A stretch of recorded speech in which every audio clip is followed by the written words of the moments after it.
In 2008, I knew little more than everyone else. But after viewing over 100 of these documentaries several times and posting them on the website, I now can speak with authority. How are they able to get away with it, you ask? Well, our government, led by Congress, does a pretty good job of protecting us from lots of threats. The Army, CIA, FBI do a pretty good job of protecting us from terrorists. The Center for Disease Control protects us from horrible epidemics. OSHA protects us from on-the-job safety hazards.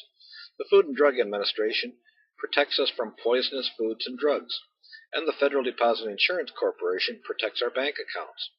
But Congress does not protect us from the swindlers in the investment banking industry because Congress people, number one, don't know any more about the 401k mutual funds and what they're doing than we do. And number two, they badly need campaign money to get elected. The only source of that is from the very rich who have obtained their wealth by swindling us with their 401k mutual funds and banking scams.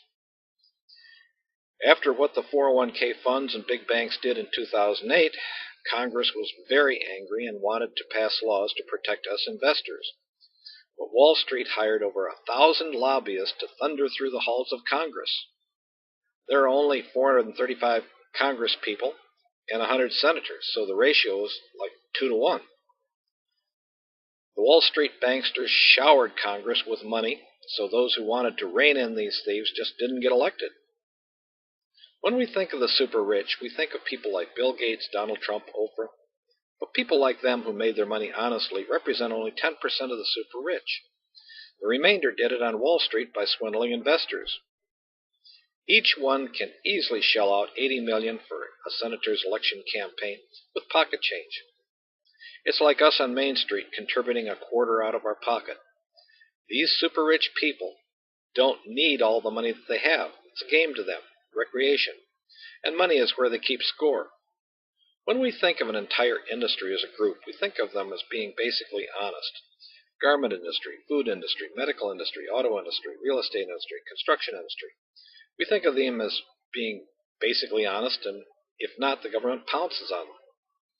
The deposit banking industry, which does our checking accounts, auto loans, and credit cards, is only honest because the Federal Deposit Insurance Corporation will pounce on them and also prosecute. But the investment banking industry, the group that does 401k mutual funds, stocks, and bonds, is an outright fraud because they constantly get away with swindling investors and always have. The problem is we on Main Street just didn't know it because they didn't want us to know it, so they could harvest more of our money. Only the top people in each company that run the mutual funds, 401ks, know the scam that each company is pulling on us. The other employees don't know, or if they do, they don't want to know because their livelihood depends on it.